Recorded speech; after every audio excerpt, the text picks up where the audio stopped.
Saudari yang terkasih, selamat malam. Kita akan membaca bagian berikutnya, itu 15 sampai 18, kalau mungkin. Ya. Nah, sebagai pengantar dari bagian ini,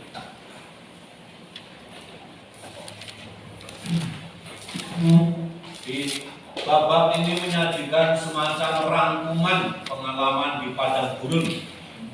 Jadi semacam rangkuman. Intinya ada beberapa hal. Intinya adalah Yahweh yang melindungi bangsa Israel selama di padang gurun. Ya. Yahweh memberi makan dan minum yang dibutuhkan Israel. Itu bab 15 22 sampai 17 ayat 7. Ia mengalahkan lawan-lawan Israel, bab 17 ayat 8 sampai 10. Dia mengatur organisasi jemaat, itu bab 18 ayat 13 sampai 27. Jadi ada 3 hal. Yahweh memberi makan dan minum, mengalahkan lawan Israel, dan yang ketiga mengatur organisasi jemaat.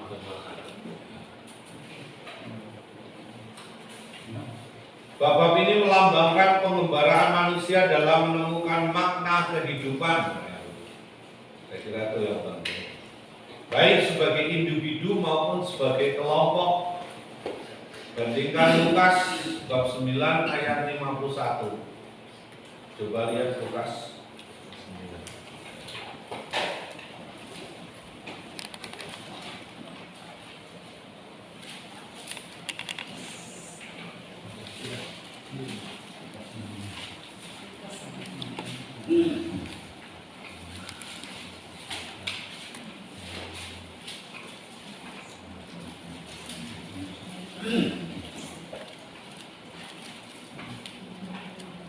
Di sana dikatakan sudah temen.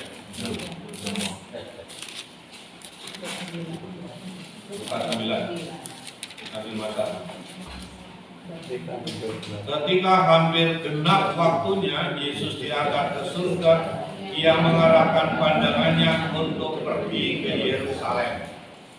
Nah itu kalau Yesus itu arah hidupnya jelas. Kemana? Yerusalem. Jadi kalau bicara mengenai Yerusalem itu berarti kan itu adalah Golgota. Nah ini ya, Golgota, kematian di kayu salib, terus bangkit pada hari yang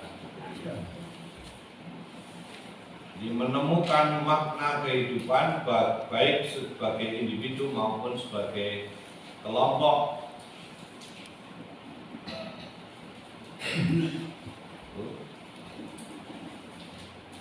Pengalaman padang gurun merupakan pengalaman awal Gunung Sinai. Dalam kitab Nabi-Nabi ada 2 tradisi mengenai padang gurun ini, yaitu pengalaman tentang kemurahan Allah dan jawaban Israel yang tulus. Coba lihat Yeremia 22.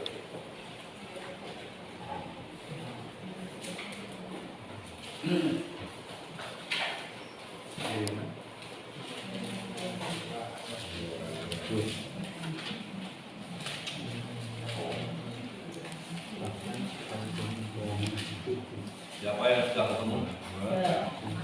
Yeremia 22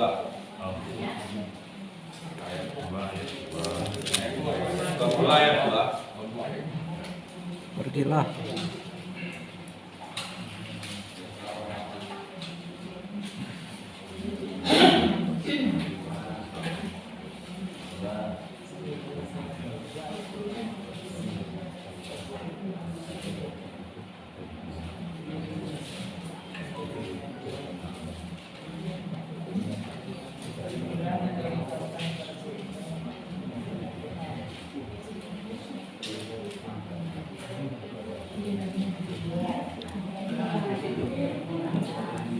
Yeremia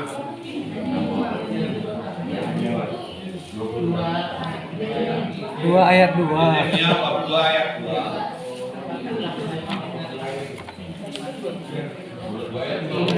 Ya. 2 ayat 2. Bukan 22. Apa bunyinya? Pergilah memberitahukan kepada penduduk Yerusalem dengan mengatakan, beginilah firman Tuhan. Aku teringat kepada kasihmu pada masa mudamu, kepada cintamu pada waktu engkau menjadi pengantin. Bagaimana engkau mengikuti aku di padang gurun, di negeri yang tiada terapurna. Jadi coba lihat di situ itu, jadi kasih setia Tuhan itu sampai sebenarnya kan mengatakan sepanjang segala waktu. Baik masih muda, sudah jadi pengantin dan seterusnya. Ya. Lalu kemudian Hosea 2:17.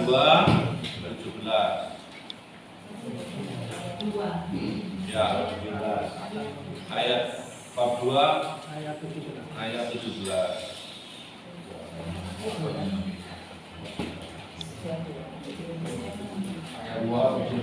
Bab 2.